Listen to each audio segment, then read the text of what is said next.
अब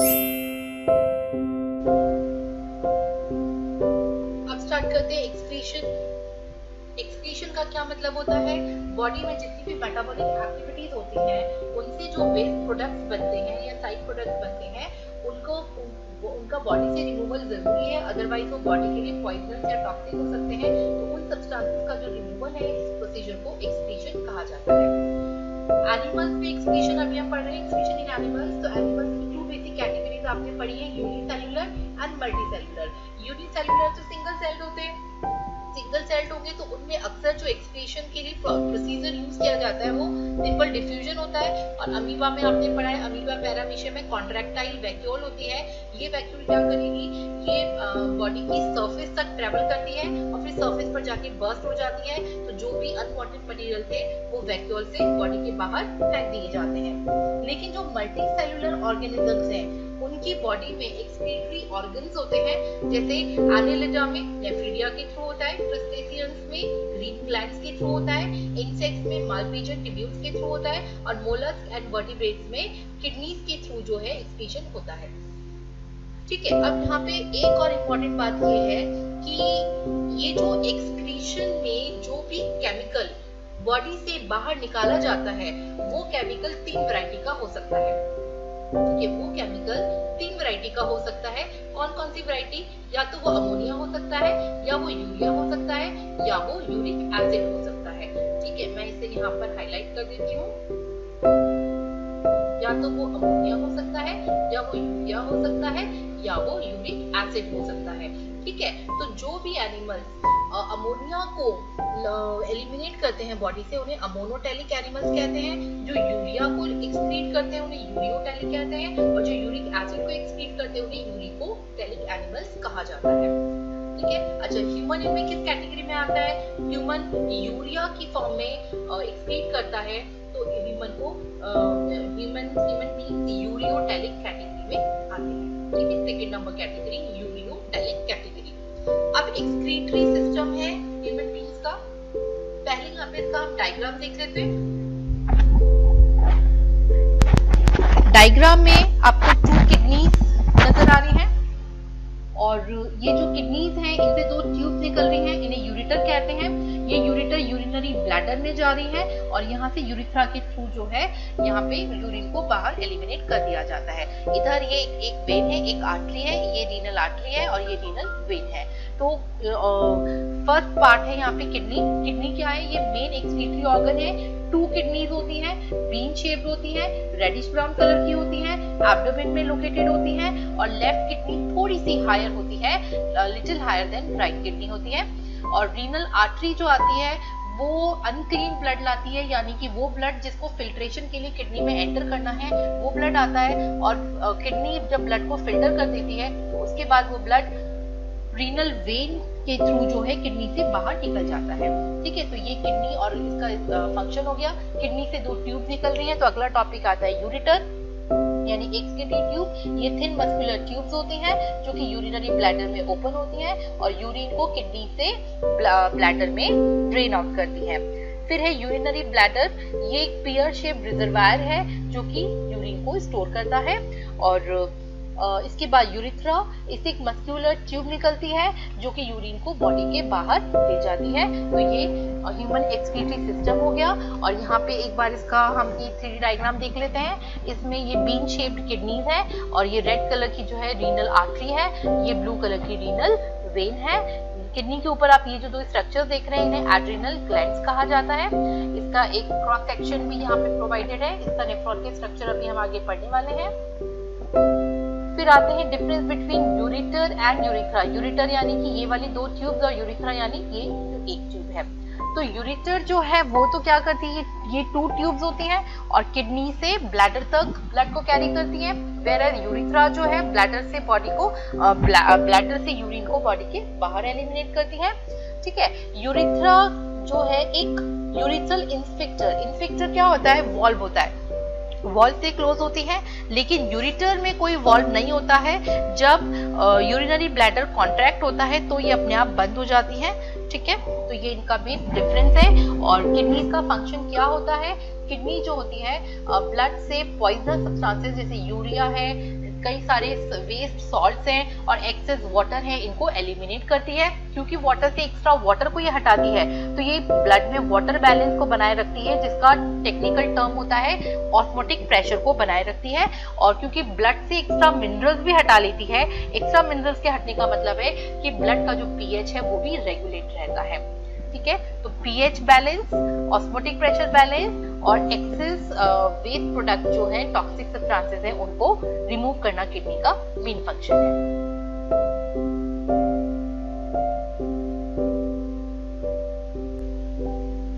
अब आते हैं नेफ्रॉन्स पर। तो नेफ्रॉन्स क्या है? Each kidney is made up of large number of excretory filtration unit called nephron और uriniferous tubules। तो nephrons का एक नाम होता है uriniferous tubules और ये वो बेसिक फंक्शनल फिल्ट्रेशन यूनिट होती है किडनी की। तो ये फंक्शनल यूनिट ऑफ किडनी भी इसे कहा जाता है।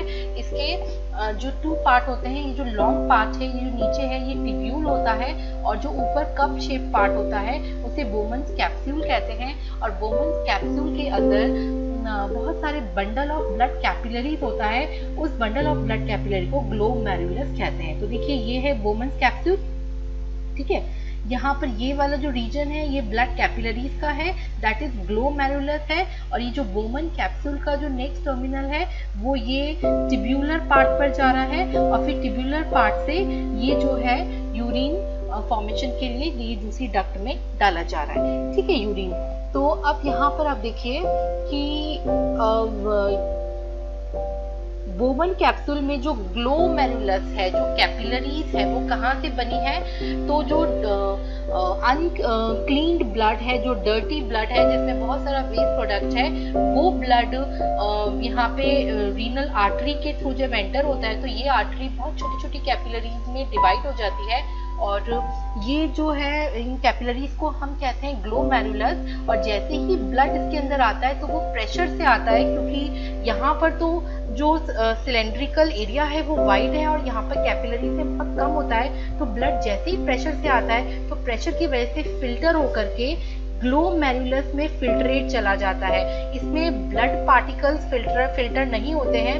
उस ब्लड में से जो भी एक्स्ट्रा अमीनो एसिड है, वाटर है, सॉल्ट्स है, मिनरल्स है, यूरिया है, इस तरह की चीजें फिल्टर होकर के इस रीजन में, टिब्यूलर रीजन में आ जाती हैं और फिर ब्लड, ये कैपिलरीज रिकम्बाइन होकर के ये वेन में कन्वर्ट हो जाती है और ये जो है इस तरह से इसके अराउंड यहाँ पे डिस्ट्रीब्यूटेड होती है, टिब्यूल के अराउंड। तो जब ब्लड वापस से यहाँ पे लौटता है और उधर जो फिल्ट्रेट आता है तो प्रेशर की वजह से ब्लड का वो कंटेंट भी फिल्टर हो चुका होता है जिसे नहीं होना चाहिए, यानी एक्सेस में वाटर, मिनरल्स, सॉल्ट्स। ठीक है, तो उनको फिर से रीएब्सॉर्ब किया जाता है। जैसे ही ब्लड इस टिब्यूलर पार्ट में आएगा तो ये जो ब्लड कैपिलरीज है यहाँ पर, ये कैपिलरीज यहाँ से टिब्यूलर पार्ट से फिर से उन चीजों को एब्सॉर्ब करेंगी, रीएब्सॉर्ब करेंगी जिनकी रिक्वायरमेंट ब्लड में है। और जब ब्लड का पीएच और कंसंट्रेशन नॉर्मल हो जाएगी तो जो बचा हुआ एक्सेस वाटर है, वो एक्सेस सॉल्ट है, मिनरल है, यूरिया है, ये सारी की सारी चीजें जो है ये आगे यूरिन बन के ट्रांसफर हो जाएंगी और क्लीन ब्लड जो है फिर से यहाँ पर रीनल वेन के थ्रू जो है किडनी से बाहर ले जाया जाएगा। ठीक है, तो ये जो प्रोसेस है लास्ट में इसे कहा जाता है सेलेक्टिव एब्जॉर्प्शन, सेलेक्टिव रीएब्जॉर्प्शन। इस रीएब्जॉर्प्शन के दौरान एक्स्ट्रा पानी का एब्जॉर्प्शन हो जाता है, सॉल्ट्स, मिनरल हो जाते हैं, लेकिन यूरिया का एब्जॉर्प्शन नहीं होता है, क्योंकि यूरिया जो है वो मेन वेस्ट प्रोडक्ट है, टॉक्सिक प्रोडक्ट है, जिसे ब्लड से हटाना बहुत जरूरी है। ठीक है, तो अभी हमने यहाँ पे क्या पढ़ा? ये नेफ्रॉन का स्ट्रक्चर है। नेफ्रॉन के में यहाँ पर ये बोमन्स कैप्सूल है, यहाँ पे कैपिलरीज का बंडल है जिसे ग्लोमेरुलस कहते हैं, इसके थ्रू फिल्टर होता है। बोमन्स कैप्सूल के नीचे जो है टिब्यूलर पार्ट होता है जहाँ पर कि ब्लड से रीएब्जॉर्प्शन, मतलब फिल्ट्रेट से रीएब्जॉर्प्शन होता है, ब्लड में फिर से उसकी चीजों को ट्रांसफर कर दिया जाता है।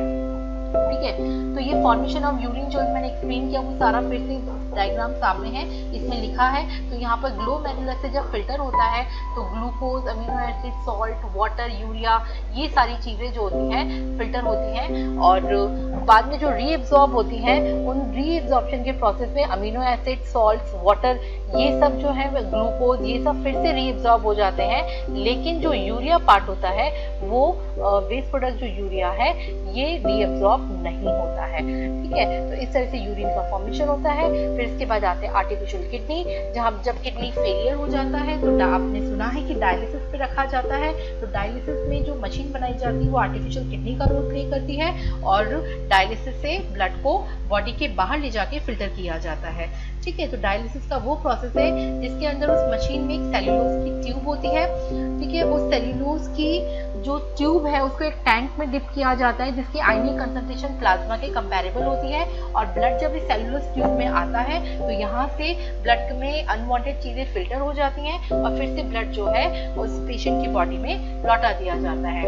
इसका मैं आपको कुछ यूट्यूब वीडियो लिंक दे रही हूँ, आप वो देखेंगे डायलिसिस का भी, और स्ट्रक्चर ऑफ किडनी का, नेफ्रॉन का, फिल्ट्रेशन, मतलब यूरिन फॉर्मेशन का, तो आपको ये चीजें और क्लियर हो जाएंगी।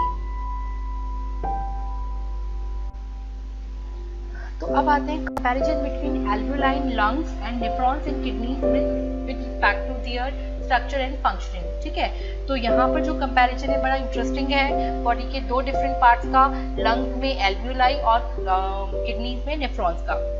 तो देखिए एल्वेओलाई भी थिन वॉल्ड होती है और नेफ्रॉन्स भी थिन वॉल्ड होते हैं, और एल्वेओलाई बलून शेप्ड है लेकिन, और यहाँ पर ये कप शेप है। ठीक है, एल्वेओलाई के अंदर भी extensive network of blood capillaries होता है, और वुमेन कैप्सूल में भी extensive network of blood capillaries होता है जिसे आप ग्लोमेरुलस कहते हैं।